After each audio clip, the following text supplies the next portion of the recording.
Salam, hörmətli izləyicilər. Zəhmət olmasa videonu bəyənin və YouTube kanalına abunə olun ki, sosial yardım alan şəxslər bu məlumatlar haqqında məlumat olsun. Mən hüquqşünasları Seyidzadə bir neçə məlumatı nəzərinizə çatdırmaq istəyirəm. Vətəndaşlar sual verir ki, bizim pay torpağımız var, mənim adım orada gedir işləyəm, pay torpağın sahibi kimi. Amma digər ailə üzvlərində mənlə bir yerdə işləyir. Amma hardasa adlar gelmir, bizə sosial yardım düşə bilərmi? Qeyd edin ki, əgər pay torpağında işləyirsinizsə, ailə üzvü vəzifəsindən işləyirsə, həmin şəxslərin adını pay torpağında qeyd edə bilərsiniz ki, işləyirəm, müəyyən işləri görürəm. Daxil yoxdur, burada 10 nəfər də ola bilər, 5 nəfər də ola bilər, fərqi yoxdur. Digər məsələ ondan ibarətdir ki, vətəndaşlar sual verir ki, mən kredi götürmək istəyirəm, götürə bilərəmmi? Sosial yardım mənə düşərmi o halda? Yoxsa düşməzmi? Və ya sual verir ki, mən sosial yardım almaq istəyirəm, hal-hazırda adımda kredit var. Verərəmmi, verməzlərmi? Qeyd edin ki, kreditlə bağlı heç bir məhdudiyyəti yoxdur. Amma bir məsələ var. Hörmətli izləyicilər, nəzərə alın, onu indi qeyd edəcəyəm. Mütləq qeyd edin. Baxın, qanunverici kredi götürməyə qadağan etmir. Amma bir məsələ var, onu da dediyim kimi qeyd edin. Deməli, qanunverici qadağan edir ki, son 12 ayda deməli, minimum ehtiyac meyvənin 12 misli qədər nəsə evə alırsınız. Əgər alırsınızsa, deməli, sosial yardıma ehtiyacınız yoxdur, yəni sosial yardım düşmür. Bu nə deməkdir? Yəni ki, hal-hazırda minimum ehtiyac meyvəyi 285 manatdır. Yəni, ona varında 12 aya 3420 manat. 3420 manatdan yuxarı nəsə aldıqsa, o halda sizə sosial yardım yəni verilməyəcək. Nəzərə alın. Əsas məsələlərdən biridir. Hörmətli izləyicilər, onu qeyd edin ki, mən həmişə videonun bir hissəsini YouTube kanalının şot bölməsində qoyam. Tam videosu YouTube kanalının özündə olur. Eğer ki, şot bölməsində bir hissəni girdiniz, həmin adda axtarış verin. Mütləq qaydada tam bir videonu tapa bilirsiniz.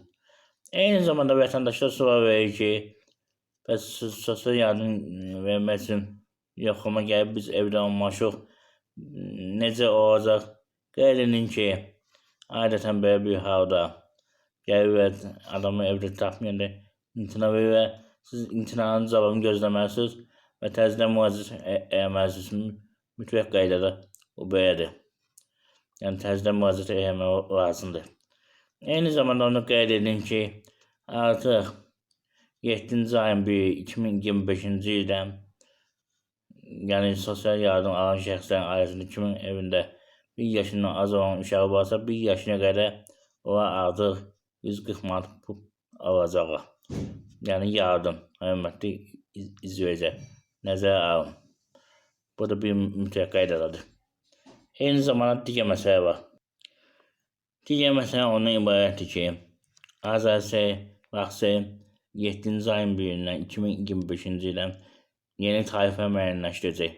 Burada siz əsasən bir tarif seçin ki, hörmətli sosial yardım alan şəxslər, yəni minimum tarif olsun. Ona görə ki, qanunda qeyd olunub ki, yəni kommunal xidmətlərə və mobil telefonda yəni istifadə olması da daxildir, ev telefonu istifadə olması da daxildir.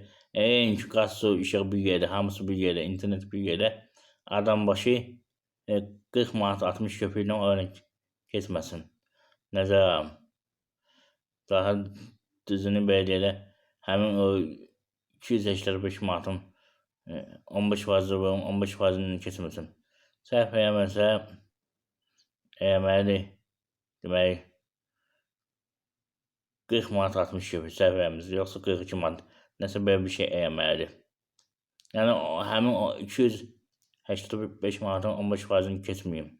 Nəzərə alın, hörmətli izləyicilər.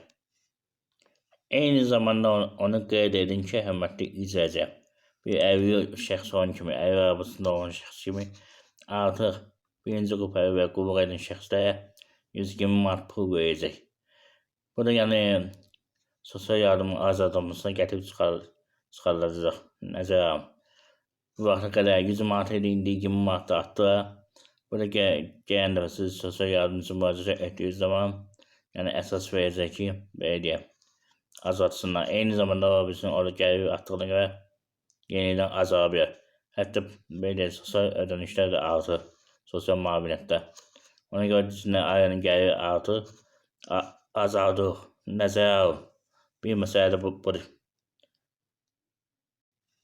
Yəni nəyə görə deyəm, bir sözdə fərman verib artıq 7-ci ayın 1-dən 2025-ci ildən sosial müavinətlər artır. Bu əlilliyi olan şəxslərə aid deyil. Valideyn himayəsində məhrum olan şəxslərə aid deyil. Ailə başçısını itirmiş olan şəxslərə aid deyil. Yəni bir sözlə ailənin gəliri artır. Hardasa orta hesabla götürəndə 20% ilə 40% arasında artım. Onda da ki bu əsas verəcək deyək ki sosyal yardımın azaldılmasına. Ona görə nəzərə alın bu halları mütləq qaydada. Hörmətli izləyicilər, əsas məsələdən biri budur. Bunu yəni sizin belediyə onlara xəbər verməyə ehtiyac yoxdur. Onlar sistemdə bu ay görürlər. Gördüklərinə görə ehtiyac yoxdur. Yəni orada deyəndə Sosial Müdafiə Nazirliyinin sosyal yardım verdiği kurum. Yani sistemde görüyorum. İster pensiya olsun, ister müavinət olsun, ister əmək olsun, bunların hamısını görürlər. Ona görə o bizimki hətta indidən azaltsını nəzərə alın. Mütləq qaydada baş verə bilər. Hörmətli izləyicilər, onu qeyd edin ki, istər sosial yardımla, istər digər məsələlərlə bağlı 1400'den artıq şortlanma yerdə YouTube kanalında videolar var. Baxıb tanış ola bilirsiniz. Yəni sosial yardım alması üçün necə müraciət etmək lazımdır, pensiyanın alınması üçün necə müraciət etmək lazımdır, azaldılması, artırılması və deyək digər məsələlərlə bağlı videolar var. Hətta amətlərlə də bağlı var, vəsailə ilə də bağlı var, miras bölgəsilə də bağlı var. Bir sözlə mövzular çoxdur. Gelin tanış olun, kimin nəsi varsa mənim telefonum YouTube kanalında istənilən videonun izahı yerində qeyd olunub. Eyni zamanda YouTube kanalının şort bölməsində istənilən videonun üzərində var. Qat nümayəndə qeyd edin ki, YouTube kanalına abunə olan şəxslər üçün telefon hüquq məsləhətin verilməsi 10 manatdır. Zəhmət olmasa kimin nəsi varsa səsinə WhatsApp göndərəcəm. Bilirsiniz, başqa yerdə olan telefona cavab verə bilməm. Ona görə sizi səsinə göndər, mən sizin sualıma cavab verəcəm. Bilirsiniz, vaxt olmur oxumağa. Ona görə səsinə göndər, bir daha qeyd edirəm. Dəstəsində YouTube kanalına abunə olmağı unutmayın. Mütləq qaydada abunə olun. Hörmətli izləyicilər, zəhmət olmasa. Mən əziz çəkim marifətləndirən insanlar da heç olmasa bu formada diqqət bildirsinlər. Bu abunə olmaq, bir də bəyənmək pulsuz deyə hörmətli izləyəcək. Ona görə pulsuz bir şeydir. Bəyənirsinizsə abunə ol. Diqqətinizə görə sağ ol. Sağ ol.